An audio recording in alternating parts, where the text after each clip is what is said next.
o Júnior e a Vevé. Depois de vários meses, Deus é fiel. 80 dias.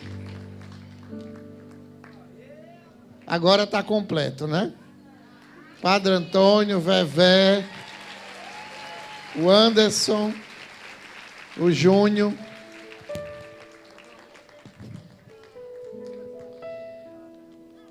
Era para ficar na cadeira de rodas, mas Jesus não permitiu, né?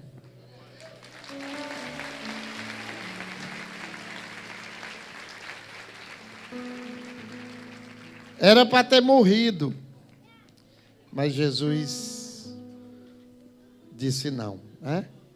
Então hoje, depois de 80 dias, depois do acidente, do nosso acidente, 100 pontos na cabeça da Vevé, as vértebras explodidas, 10 costelas quebradas, não pode nem apertar ainda, né? Muito. Deus é fiel. Como é aquela música que a gente canta? Eu pensei que... Como era? Não. Não. Sobrevivi. Vamos louvar ao Senhor com sobreviver. Quem está feliz de ver a Vevé de pé? Eu! E hoje eles foram no médico. E o médico de fato disse para a Vevé: quem é essa pessoa aqui? De quem é essa? Eu mostrei a foto da minha coluna, como ficou após o acidente. E ele disse assim: de quem é essa coluna aqui? E eu disse: era a minha. Mas não é você que está aqui em pé do meu lado, não, né? Era a minha. Minha filha, você pode sair daqui dizendo que você é um milagre de Deus. Não tem explicação. Deixe ela. Vamos louvar ao Senhor com sobreviver. Amém? Na hora lá, eu disse: Jesus, Júnior e Vevé não se toca, por favor.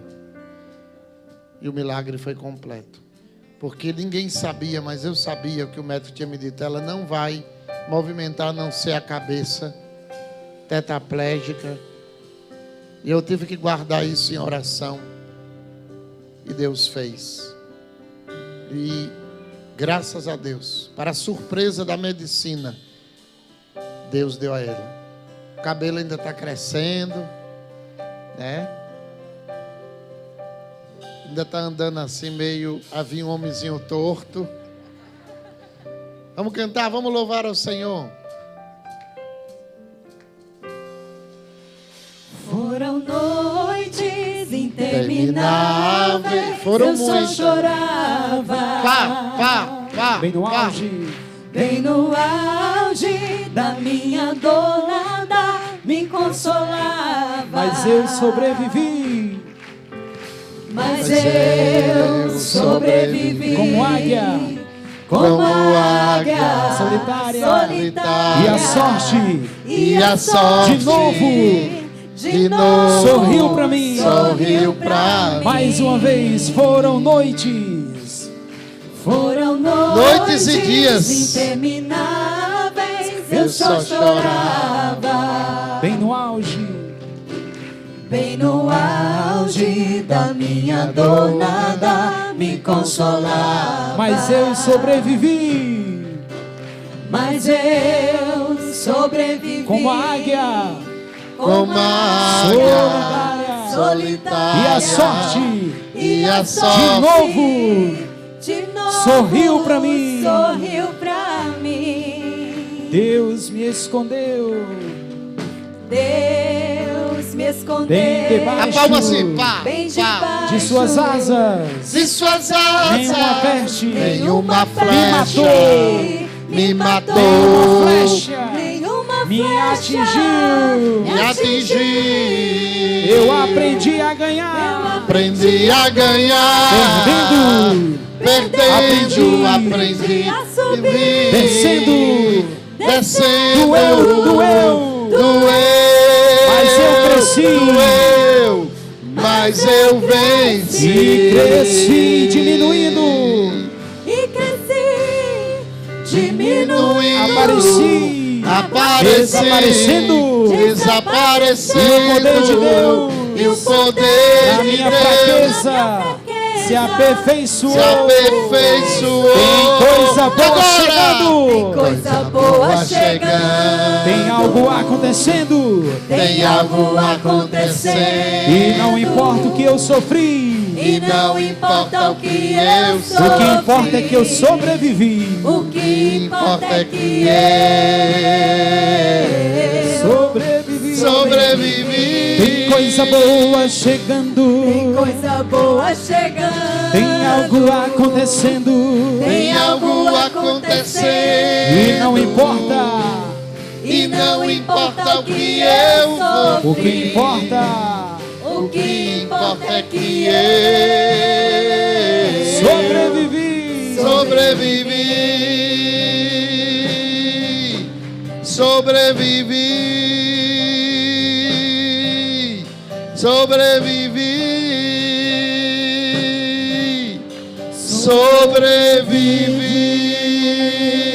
Obrigado, Senhor. Obrigado, Jesus. Muito obrigado. Glória a Deus. Obrigado, Aleluia. Senhor, pela tua Glória a fidelidade ti, Senhor. no meio de nós. Obrigado, Jesus. Bendito seja teu nome. Talvez alguém não saiba, não esteja entendendo nada, mas no dia 23 de abril, nós estávamos voltando da missão lá na Capela de Jesus das Santas Chagas, e às 5 horas da tarde o pneu do carro estourou, o carro capotou 5 vezes, a Maninha, que é a minha babá, foi jogada 15 metros fora do carro, Júnior foi jogado fora do carro, e a Vevé ficou dentro do carro, mas a pancada foi muito forte, 100 pontos na cabeça. A cabeça dela foi uma coroa de espinho de pontos. Eu tive 4 pontos na cabeça, a mão, né, que ficou só a chaga, né? O Júnior quebrou 10 costelas, os dedos, joelho, perna. E eu, ainda hoje é difícil pensar, porque quando eu saí do carro, eu tive a impressão que o Júnior estava morto lá no chão. E ainda hoje me dá aquela sensação ruim que eu tive, né, de vê-lo lá jogado numa grota de pedra, fora da estrada. E foi quando eu disse: Senhor, eu já tinha entendido que a Maninha tinha falecido. Eu aceito a morte da Maninha. Mas o Júnior e a Vevé, Jesus, por favor, não se toca. E de fato, depois, quando o médico me disse, e eu recebi todos os exames da coluna da Vevé, eu fui orar numa noite, porque vários dias ela ligava para mim, chorando aos prantos, e dizia: Padre, reze, porque eu não aguento de dor, porque nem mesmo a morfina, né, as doses mais fortes eram capazes de tirar a dor. E aí eu rezava, e ela conseguia dormir, passava o remédio, que era o Salmo 4, né, versículo 6, e ela dormia. Então, para a honra e glória do Senhor, foram 80 dias. Eu tive a graça de não quebrar nada, o Anderson não teve nada, mas eles ficaram no hospital. Padre, quando o senhor saiu do carro, eu já tinha levado a pancada nas costas e foi um apagão mesmo assim. O apagão que você não sabe se está vivo ou se está morto. Então, quando eu levei essa pancada, que teve esse apagão, eu acordei lá fora, era de dia ainda, e a vista estava um pouco embaçada, e depois melhorou, e eu fiquei deitado, com os braços abertos, as pernas abertas, estava de calça, né, chinelo, e aí eu já olhei do lado e vi o carro, já tinha visto o carro. Só que aí eu fiquei naquela reação da adrenalina no chão, sem noção do que estava acontecendo ainda, mas eu fiquei parado. Então, quando o padre me olhou, então ele viu que eu não estava mexendo, mas eu já tinha olhado para o carro e não tinha visto ninguém. Tanto é que depois que, quando o pessoal chegaram para que dentro do mato, que eu não sei quando apareceu tanta gente ali, que parecia um formigueiro de gente. Aí o pessoal veio atender a gente ali, eu pedi para me levantar. Aqui, eu sentado no chão, aí me levantou, já com dor no peito, suando e cansaço. Aí eu já olhei de novo, aí vi o padre com a cabeça sangrando e a Eveline com a cabeça sangrando. Aí eu disse, pronto, eu estou tranquilo agora. Aí eu pedi para me deitar de novo. Aí pronto, foi só a ocorrência levar nós, a ambulância, e em nenhum momento eu perdi a consciência e escutei tudo ali na hora no chão lá. Antes, não, no acidente eu vi o carro entrando para dentro dos matos e depois eu não lembro. Depois da pancada, aí pronto, só acordei no chão já. Mas eu não estava morto não, padre. Mas para quem está saindo de dentro de um carro, com sangue cobrindo meus olhos, né? Eu só via por um olho. E vê-lo lá jogado, a sensação que eu tive era de morte, né? Porque era o jeito como ele estava. Né? Porque ele não se lembra, né? E ficou um sentimento muito ruim dentro de mim na hora, né? E a Vevé, apesar de estar tudo quebrado, todo mundo achava que ela não tinha nada. Então nos botaram, ele foi no SAMU, deitado, tudo arrumado, e ela foi comigo numa ambulância, sentados. E ela dizia, padre, está doendo muito. E eu dizia, moço, vai mais devagar, 5 quilômetros até Jogaretama. Lá fizeram o exame, o raio-x dela, e disseram, não, ela não tem nada. E, no entanto, a coluna dela ficou por um fio, literalmente, um fio além das 3 vértebras explodidas. E aí, o padre sempre fala que, quando ele desceu do carro, ele disse que pensou, o Júnior está morto, mas ele não pensou. Eu também, após o Anderson e ele me tirarem do carro, ele falou bem baixinho, e eu já estava bem do lado dele, e ele disse, o Júnior morreu. Eu fiquei louca, desesperada.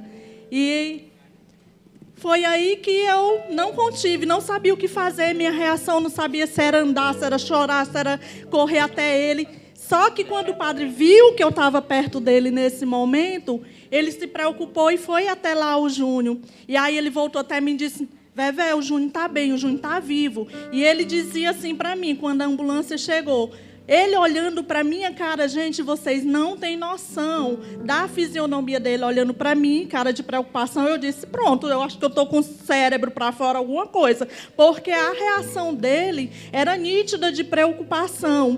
E o que acontece? Ele dizia, leve ela, que ela está mais urgente. Aí os rapazes do SAMU diziam, não, mas ele está bem mais grave. Ele então ficou naquele, ele não sabia quem socorrer. E naquele mesmo instante, ele também ainda olhou para mim e disse assim, Vevé, amanhã, a Doroca morreu, que ele chama de manhã, né? Amanhã morreu. E aí eu também fiquei logo com um sentimento de culpa, porque nós estávamos sem cinto, e ela, como estava atrás comigo, eu me sentia na obrigação de eu ter colocado o cinto dela, como nós fizemos na primeira saída, que a gente parou no Jaguaretama, onde a gente foi no banheiro, no posto, e aí, ao retornar, nós não colocamos mais o cinto. E por aquele instante eu fiquei com esse sentimento de culpa também muito grande. E aí foi que Anderson foi me conformando, me consolando, e eu fui acalmando e voltei a preocupação para o Júnior. Porque até então, eu me achava que eu estava bem também pela minha reação. Mas eu lembro que quando eu entrei na ambulância, a gente foi do acidente até a ambulância pequena, eu segurei na mão do padre para subir na ambulância. E a gente sentou, e o padre olhava para mim e rezava.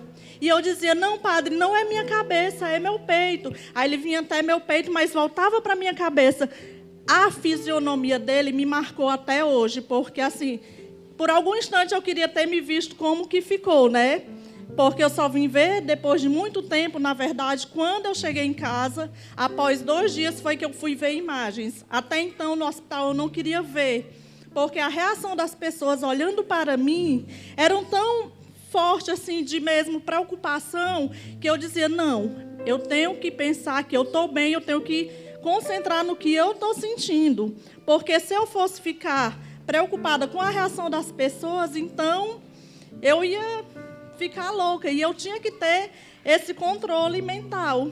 E aí,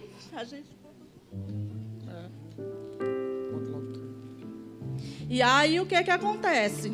Fomos sentados até lá, o hospital em Jaguaretama. Lá fizeram a sutura na minha cabeça, que depois o padre me disse que foram mais de 100 pontos.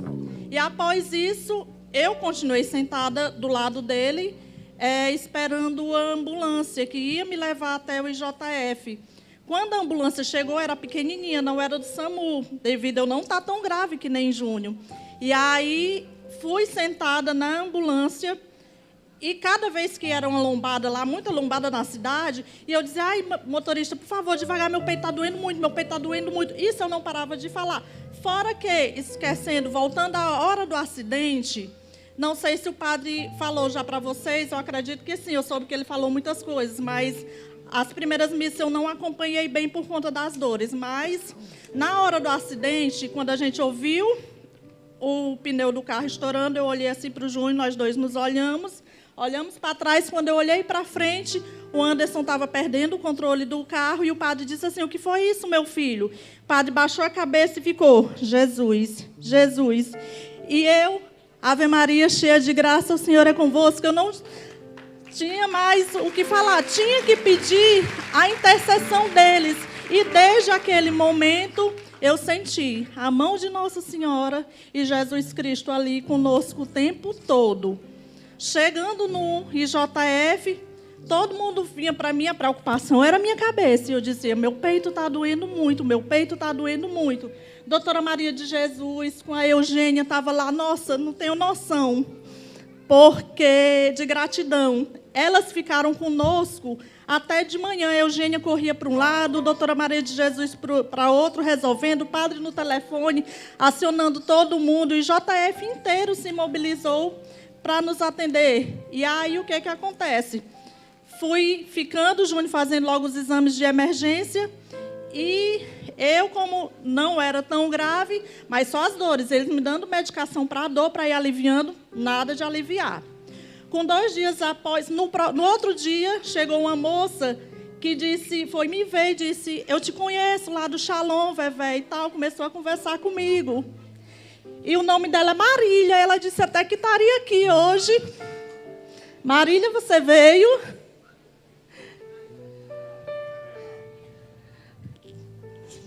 E ela, padre, quando ela me viu a primeira vez, ela disse, não se preocupe, eu vou estar aqui, que ela estava em residência, eu vou estar aqui até dia, mas os dias que eu estiver aqui, todo dia eu venho lhe ver.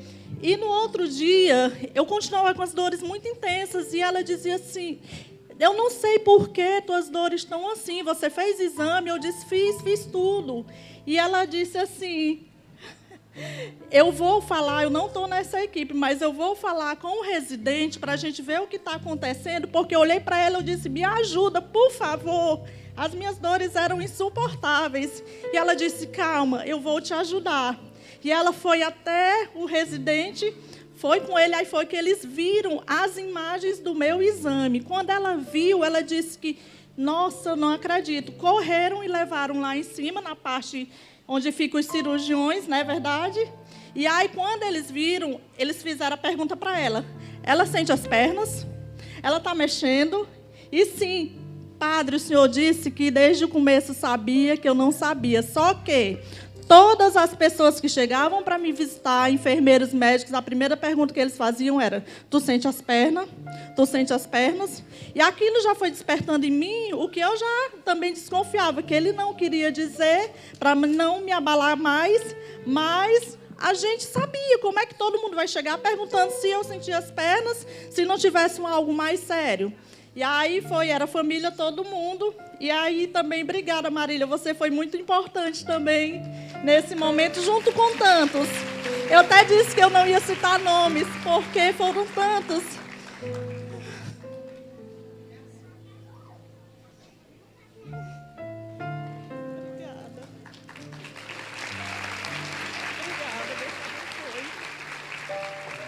E aí, continuando, pronto. Viram a minha gravidade. Leva aqui, por favor. Nós não ganhamos nada, gente. Pedir para ela guardar. E aí, foi-se descoberto que o caso realmente era bem grave. E aí começou mais a bater. O pessoal ainda esconderam até de mim a gravidade da coluna dela. Eu só fui saber uma semana depois, quando eu estava já em casa. Só me aguentaram uma semana no hospital. O médico mandou domingo, eu entrei, domingo mandaram embora. Eu não queria ficar. Eu queria ir para casa, queria passar mais 5 dias, que era dor demais. Pensando o quê, Vevé? Uma penca de banana.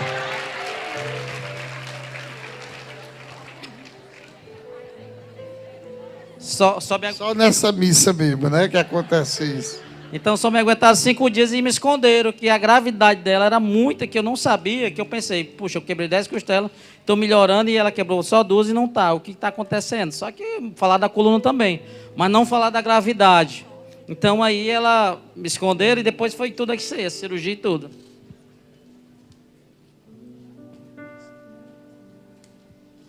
E uma coisa que quando eles saíram do hospital em Jaguaretama, eu fiquei, e eu chamei o médico e disse, doutor, me diga a verdade, eu sou responsável pelos dois. Como é que é a situação do Júnior e da Vevé? Ele disse, a senhora está bem. Agora ele está muito mal porque ele está com a costela perfurou o pulmão. Se ele chegar vivo em Fortaleza, que vão ser 4 horas de viagem, ele escapa, porque aí lá vai ter condição de atendê-lo. E eu fiquei também com isso, né? Se ele chegar vivo, né? Então minha oração toda é para ele chegar vivo. Mas eu ia dizendo da coluna que teve uma noite, quando eu fui rezar, eu tive uma visualização de Nossa Senhora com o menino Jesus no braço, bem gordinho. O menino Jesus, bem, sabe aquela criança bem gordinha, as mãozinhas.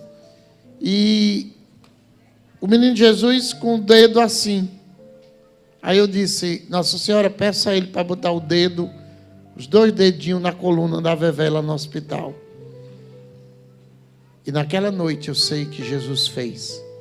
Depois, eu estava num restaurante italiano e comecei a olhar os quadros quando descobri o ícone com Nossa Senhora, com o menino bem gordinho e os 2 dedinhos na mão. Eu mandei para a Vevé, né?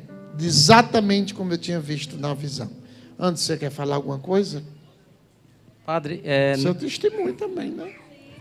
Padre, nenhuma costela minha, nenhuma perfurou nenhum órgão vital meu. Então tudo é conservador aqui. Vai se recuperar sozinho, vão se emendar, se juntar. Não sei como, mas vai. Então é só conservador. Gente, e as dores eram insuportáveis.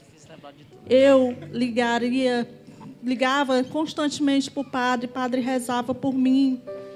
E por aquele instante que ele rezava, eu me acalmava, a dor aliviava e eu conseguia dormir.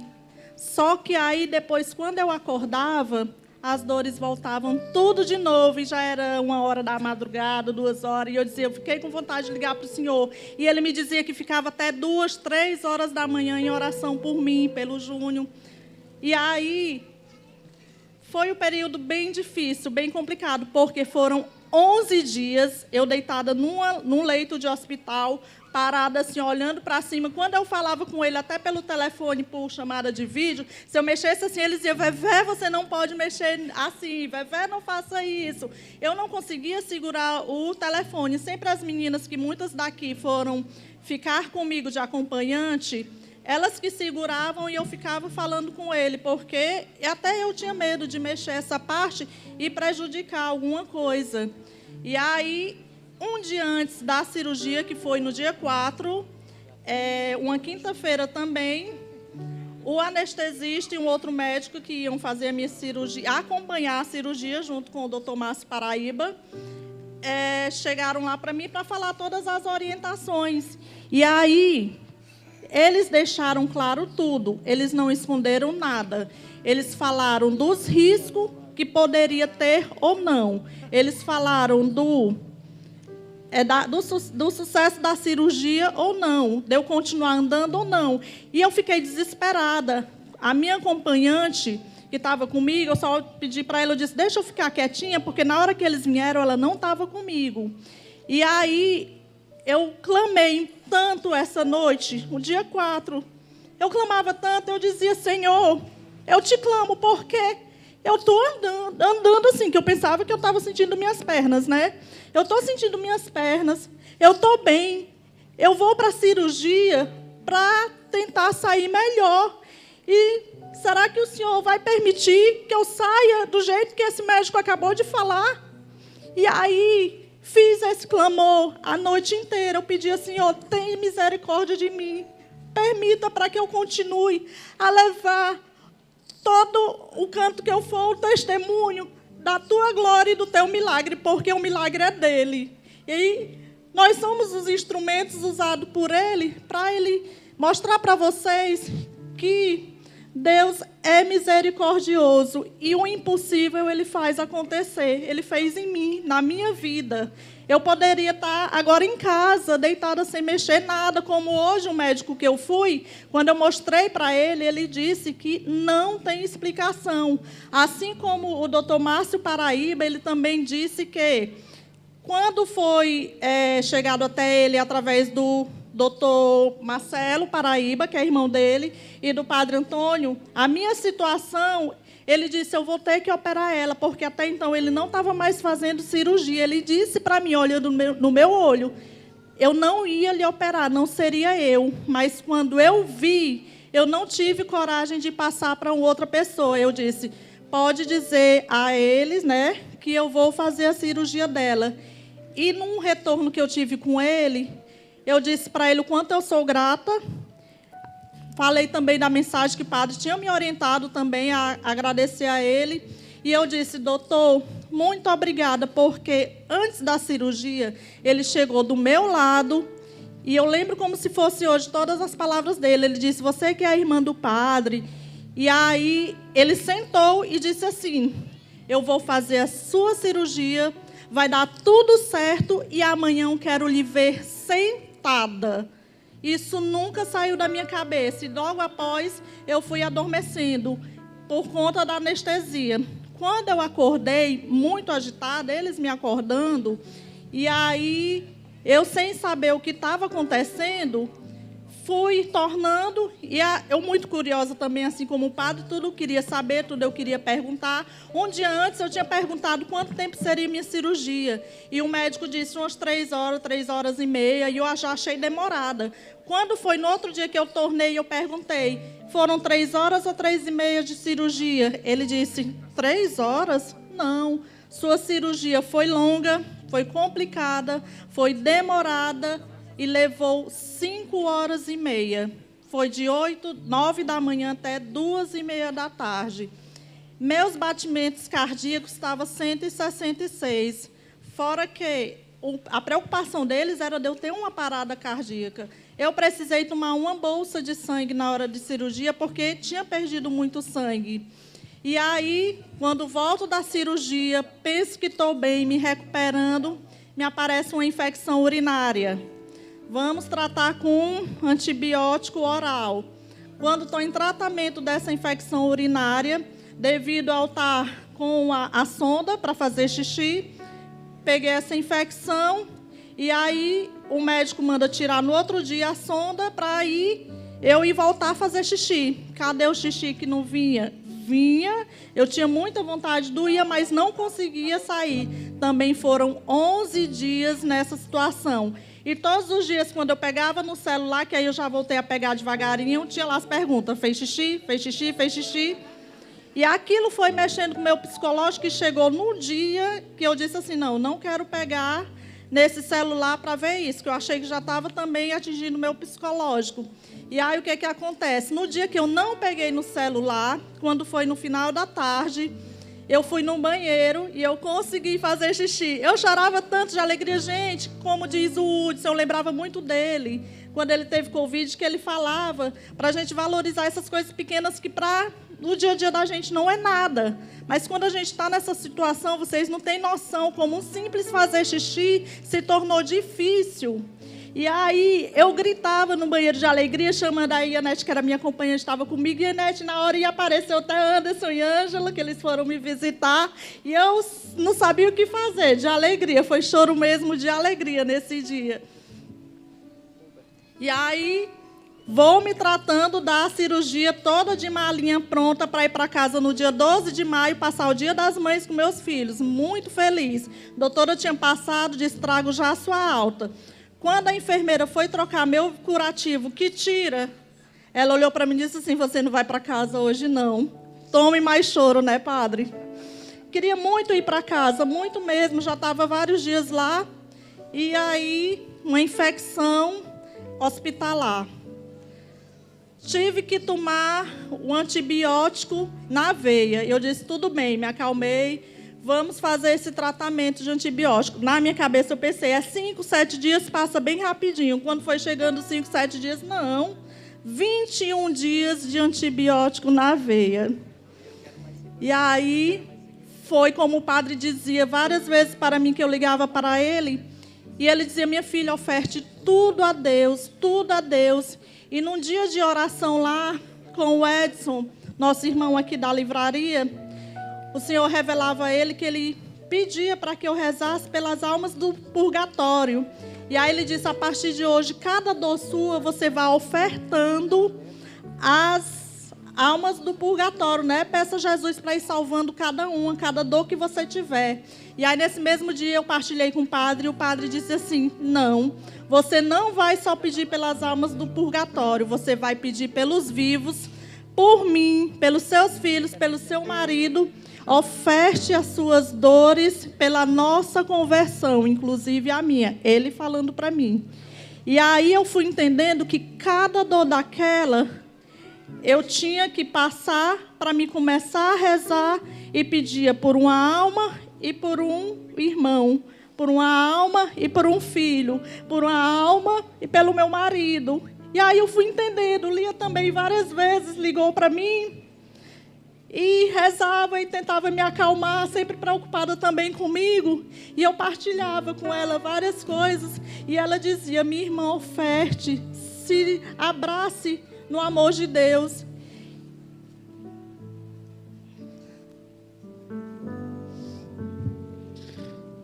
E no meio disso tudo, Júnior teve que sair com 8 dias. Aí o Júnior disse, eu não quero sair daqui do hospital. Com medo de ir para casa e acontecer alguma coisa. Saia, Júnior, você tem que sair daí, que o hospital, quanto mais antes sair, melhor. Padre, quando o médico chegou lá para me dar alta, eu disse, doutor, pelo amor de Deus, deixa passar mais 5 dias, é muita dor, não aguento não. E ela querendo ir para casa, e eu querendo ficar. Doutor, deixa, pelo amor de Deus. Doutor, deixa, pelo amor de Deus. Ele disse, não, espera aí. Quando ele foi embora, eu disse, vou ligar para a doutora Maria de Jesus, esposa do último, uma confusão aqui com a assistente social, que eu não vou embora, não. Eu posso dar um não para alta, né? Aí a doutora Maria Jesus fala para o senhor, o senhor me liga, minha mãe me liga, a velha me liga, vá para casa. Quando eu estava conformado que ia para casa, chega uma abençoada lá e diz assim, paciente do leito 19, aí eu tinha como olhar, meu amigo olhou e disse, Júnior, é tu. Eu disse, se compareça ao oftalmo, né? Aí eu disse, como é? O senhor tem que se dirigir ao oftalmo. Eu disse, minha filha, que diabo é oftalmo? Claro que eu sei o que é oftalmo, que é do olho, né? Mas um paciente doente da costela, do joelho, da perna, o que é que eu vou fazer com os olhos, né? Eu disse, minha filha, não tem nada nesses olhos de pipa aqui, não. Foi minhas costelas que quebrou. Não, mas é o senhor. Aí quando foi lá, ela olhou, é o senhor Paulo César? Disse, sou eu mesmo, pronto, aí me matou. Aí eu disse assim, minhas irmãs, vão lá e resolvam. Quando voltaram, era engano. Aí quando eu chego em casa, conformado já com a alta, a reportagem do Fantástico. A mulher vai fazer um procedimento da barriga, arranca o braço da mulher. Era eu arrancar meus olhos, né?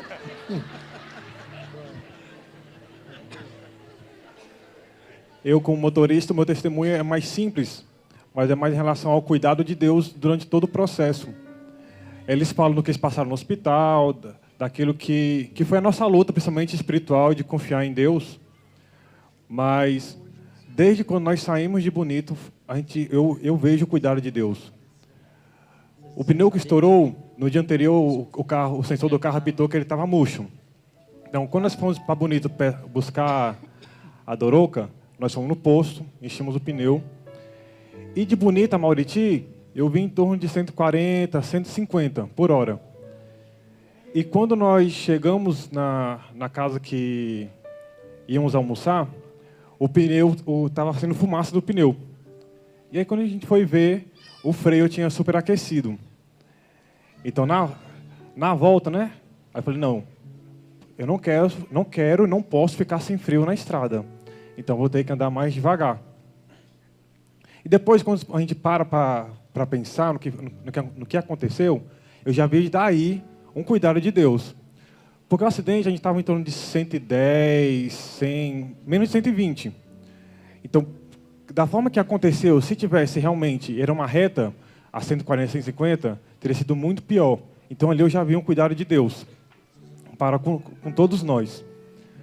Depois do acidente, eu não tive nada, então ajudei, socorri, prestar depoimento no hospital. Eu tive que... A minha luta, meu testemunho, ele é mais espiritual. Porque eu tive de confiar em Deus. O Júnior, quando a gente, nas viagens, falava, Anderson, cuidado, eu tenho um filho para criar. Então, quando aconteceu o acidente, que eu vi o Júnior no chão, para mim era sempre essa questão, o Anderson, eu tenho um filho para cuidar.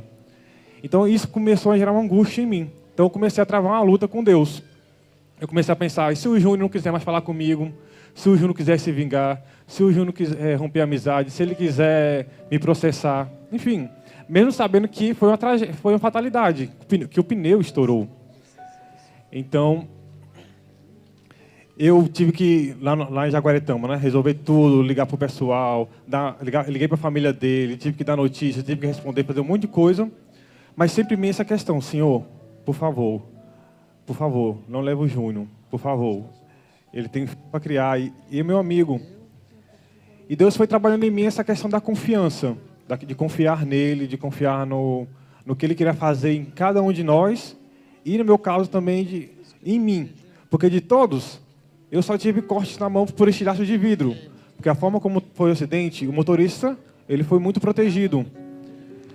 Então, em mim, o meu testemunho é mais essa questão da confiança. De confiar em Deus e de, depois, lutar contra os medos. Porque eu tinha um medo do Júnior falar comigo, então eu tive que depois ir atrás para poder falar com ele, de enfrentar o medo, de confiar em Deus, de apresentar a Deus aquilo que eu estava sentindo, e também de ser vulnerável com as pessoas próximas a mim, de falar tudo, olha, eu estou passando por isso, eu estou com esse sentimento.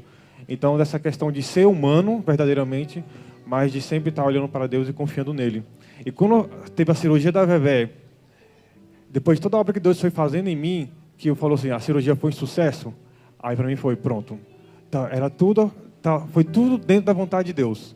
Então, vivemos bem essa obra, agora é bola para frente e continuar a amizade, a missão, né, Júnior?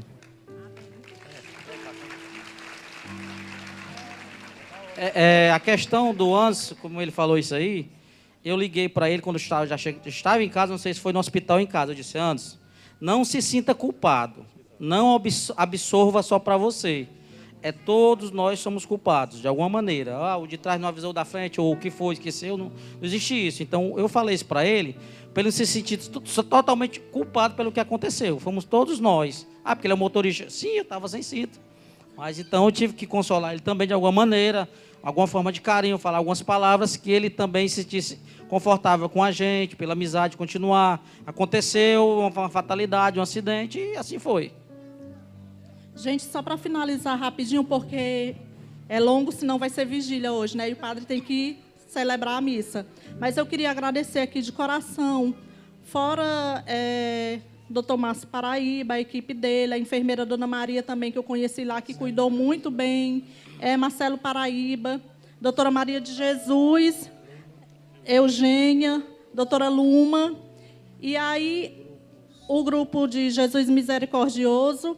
E também queria agradecer a Elange, a Luziana, a Tati, Nice, Anis e Goiano. Mas, assim, essas meninas, tirando o Goiano, eu quero agradecer de coração a Stephanie também, da Casa Comunitária do Padre. Jennifer, E aqui quinta-feira chegou. Ana Célia. Sim. Quero agradecer de coração. Nice, você para mim foi também sem igual. Foi, elas entregaram uma cesta. Chegaram lá com uma cesta linda. Obrigada. E aí eu quero agradecer porque, assim, elas tiraram o tempo delas, a disponibilidade, saíram de suas casas para ficarem comigo. As meninas se revezavam, né? E aí, agradecer também às outras a Selma também, que se prontificou a ficar comigo. As meninas aqui, né? Então, assim, muito, muito obrigada por tudo. E a todos vocês que oraram por nós, que oraram por mim. Eu só gratidão. Só gratidão mesmo. A Lia também quero agradecer. Junto com o Ministério de Cura, rezaram bastante. Então, não tenho palavras para agradecer. Muito obrigada. O milagre não é meu, é de Deus. Eu sozinha rezando, eu sei que Deus ouviria, mas a gente unido em oração, num clamor tão grande. Eu recebi mensagens de São Paulo, de Shalom de Brasília, de Shalom de tanto canto, pessoas de fora, que eu ficava assim, não, como assim?